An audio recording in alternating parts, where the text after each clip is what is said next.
Kosa kubwa utakalolifanya wewe mwanamke kwenye maisha yako ni kumwacha mumeo aende akajifunze kwa mtu mwingine namna anavyotakiwa kuheshimiwa yeye kama mwanaume, namna anavyotakiwa kutendewa yeye kama mwanaume, na namna anavyotakiwa kuhudumiwa yeye kama mwanaume. Yaani ukiacha mume wako aende akajifunze hivyo vitu kwa mwanamke mwingine, hautamkamata mke wako. Yaani hata kama huyo mwanamke mwingine hatakuwa mzuri kama wewe, lakini kama atampa heshima mumeo, kama atampa amani mumeo, na kama atamuonyesha mumeo namna anavyotakiwa kuhudumiwa yeye kama mwanaume, kitu ambacho wewe huwa haufanyi, mumeo hautamkamata. Huyo mwanamke wa nje utamsema kwamba ni mbaya, haeleweki, sijui mweusi kama mkaa, sijui amefanyeje, lakini mume wako atakwamia huko. Kuna baadhi ya wanawake huwa mnafanya mistake kubwa sana kwenye ndoa zenu, pale ambapo mnaacha kuwahudumia waume zenu. Badala yake mwanaume akienda kwa mwanamke mwingine anajikuta anahudumiwa huduma anazostahili yeye kama mwanaume, kiasi kwamba anaona hivi, huyu kumbe ndio mke, kule mimi nilichelewa, nilifeli. Anaheshimiwa kule kuliko akija kwako, anatendewa vizuri kule kuliko akija kwako. Akija kwako wewe ni mwanamke ambaye kwanza lugha zako ni chafu, unavyozungumza na mumeo, unajiamini kwenye uzuri wako kiasi kwamba unaona kama mumeo amechanganyikiwa, kama anakupenda sana, unamjibu mumeo hovyo. Kuna mwanaume mimi nilishawahi kukutana naye, akaniambia, dada, mimi maji ya kuoga huwa najiwekea mimi mwenyewe, naenda kuchota bombani kisha naingia zangu bafuni kuoga. Mimi mke wangu maji aliniwekea wiki ya kwanza tu tulipooana. Baada ya hapo mimi mke wangu hajawahi kuniwekea maji ya kuoga. Akaniambia, mimi mke wangu naweza nikatoa viatu vyangu nikajifulia mwenyewe, naweza nikajifulia nguo mwenyewe, kwa sababu na yeye anasema yuko busy na kazi. Nakwambia mwanaume wa namna hiyo, siku atakayoenda kwa mwanamke ambaye anamhudumia vizuri yeye kama mwanaume, hutomkamata. Kuna wanawake leo hii, wanaume zenu wanapovaa nguo, wanapojiandaa kwenda kazini, nyinyi mko busy na mambo yenu. Wala haukai na mumeo kwamba mume wangu unavaa nini nikuwekea hapa boxer zako, mume wangu hizi hapa, unavaa t-shirt gani, unaenda pale ulipopanga t-shirt zako mwanamke unachambua, mume wangu unavaa ipi, anakwambia nipe hiyo ukampa. Mume wangu unavaa suruali gani, nipe hiyo ukampa. Mume wangu unavaa kiatu gani, akwambie hicho, ukamwekea kamba, au kama kina kamba ukamwandalia socks mumeo akavaa. Kuna wanawake hamfanyi hivyo vitu. Nataka nikwambie, siku ambayo mumeo ataenda kuonja hiyo radha ya kutendewa vizuri yeye kama mwanaume, akagundua kwamba kumbe mimi kama mwanaume natakiwa kutendewa hivi, hautamkamata mumeo. Huyo mwanamke wa nje utamsema ana sura mbaya, mweusi kama mkaa, hana shepu kama mimi, hana rangi kama mimi, lakini mumeo ataenda kunasia pale, hautamtoa. Utamcheka mumeo kwa nini amekwama kwa mwanamke mwenye sura mbaya, lakini mumeo anajua anachokipata pale.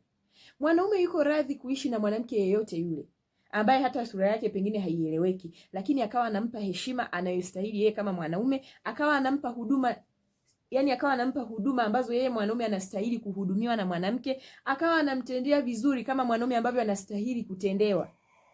Wewe piga picha, mume wako amesahau radha ya kuwekewa maji ya kuoga na wewe, anaenda kwa mwanamke mwingine, anakuta amewekewa maji, amewekewa taulo, anaambiwa tu baby amka nenda ukaoge. Mwanaume wako anashangaa akirudi, mwanamke anamwandalia unavaa kitu gani? Mwanaume wako uji kumkamata. Yaani huyo mwanamke hata ungemponda ufike wapi, mume wako hata muache huyo mwanamke. Mume wako hata muache huyo mwanamke. Katika kosa ambalo wewe mwanamke hutakiwi kufanya ni kuacha kufanya baadhi ya mambo kwenye ndoa yako, kwamba eti wanaume hawaridhiki, sijui wanaume hawafanyi nini. Kuna wenzako huko wanatamani wapate hao wanaume wasioridhika. Yeye anataka tu apate huyo mwanaume at least awe anarudi ndani kwake na yeye aitwe tu ni mke wa fulani. Wapo radhi, yani anapenda tu awe na mwanaume tu. Lakini wewe kwako anakuhudumia vizuri kabisa. Wewe unakaa unasema wanaume hawaridhiki, unaacha kufanya vitu fulani. Simama kwenye majukumu yako, wewe mfanyie mume wako. Aamue tu kwenda huko. Unajua mimi niseme tu kweli. Kiukweli mwanaume anaweza kuisaliti ndoa, sijakataa. Lakini kitendo cha mwanaume kwenda kupotelea huko kwa mwanamke mwingine, kaa ukijua kwamba lazima kuna sehemu wewe unafeli. Wanawake wengi huwa mnafikiri wanaume wanapenda sana mambo ya ndani. No, wanaume kuna vitu vyao ambavyo wanapenda. Mwanaume anapenda atritiwe vizuri yeye kama mwanaume, namna anavyotendewa kama mwanaume. Anavyoandaliwa chakula kwa heshima kama mwanaume, anavyokaribishwa chakula kwa heshima kama mwanaume, namna ambavyo mwanaume anaandaliwa mavazi anapokwenda kazini kama mwanaume. Yaani anapenda kupata hizo treatment. Wewe unakuwa ni sehemu ya safari yake. Asubuhi anaanza kwa furaha. Mke umeamka, umemwandalia mavazi mumeo, umemwandalia maji ameoga, umemwandalia mavazi amevaa, umeenda getini kwako umemwaga mume wangu kwa heri. Unajua vitu kama hivi huwa vinaacha alama ya upendo kwa mumeo. Anajisikia furaha na amani. Hakuna kitu ambacho anaona yeye anakimisi kwenye maisha yake kwamba hakipo. Kila kitu kipo. Anapata amani, anapata furaha, anaheshimiwa, anahudumiwa vizuri kama mwanaume. Lakini wewe ukiamua tu kulegalega, ukaacha mwanamke mwingine aende akafanya hayo mambo kwa mume wako, utamtoa kasoro huyo mchepuko, utachoka. Utamuinda mchepuko huyo wa mume wako, utachoka. Kwa sababu wanawake wengi huwa tunagandia akili zetu kwamba tukazane na mambo ya ndani, na tukiona mwanaume ametusaliti baada ya hapo, mwanaume haridhiki. Unakuta kumbe mwanaume anachofuata huko sio kwamba ni mambo ya ndani. Anapenda tu zile huduma anazohudumiwa na yule mwanamke yeye kama mwanaume. Anapenda heshima anayopewa na yule mwanamke yeye kama mwanaume. Anapenda namna yule mwanamke anavyompa nafasi fulani kwenye maisha yake. Anapenda. Akifika pale anajisikia mimi ni mwanaume. Akirudi nyumbani kwako, wewe asubuhi akiamka unasema umelala umechoka, anaenda kujichemshia maji kwenye gesi, anaenda kunawa mwenyewe. Anaenda kuoga mwenyewe, wewe huna muda. Akifika mumeo anaweza kaondoka, hujui hata amevaa nguo gani. Pesa anakuwekea hapo ulipolala kama boss. Anaenda zake. Yaani mwanaume anakuwa ni kama anaishi mwenyewe, ni kama afadhali asiwe na mke. Mwanaume akaenda kuonja hiyo radha nje, hutamkamata. Tutasikia tu unavyolaumu kwamba wanaume hawaridhiki, tunawaangalia mnavyonengeneka, ngoja siku ifike, ngoja nini kifike. Lakini utashuhudia ndoa za watu wengine zinastawi kama kawaida. Utaongea wanaume hawaridhiki, wanaume sijui hawafanyi nini. Mimi naweza nikasema ni kweli. Hata kama ukamfanyia yote, mwanaume ndio anaweza akakusaliti, lakini mwanaume hawezi kwenda kupotea. Bado nafasi yako itabaki pale pale. Bado akikufananisha wewe na mwanamke mwingine hataona kasoro yako, ikiwa unasimamia nafasi yako kikamilifu kama mke.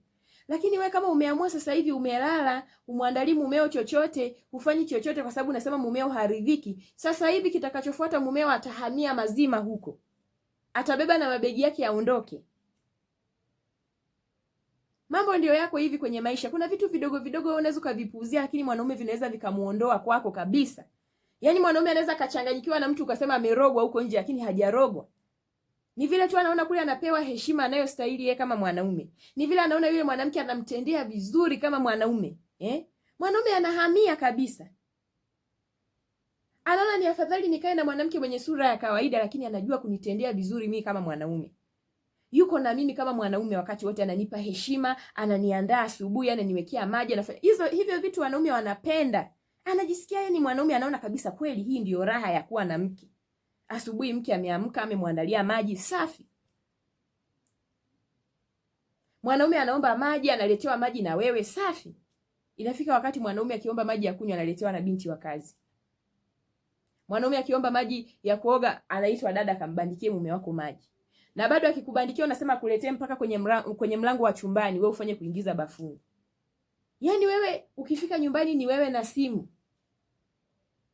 Unamwambia kabisa na mume wako, nimetoka kazini nimechoka.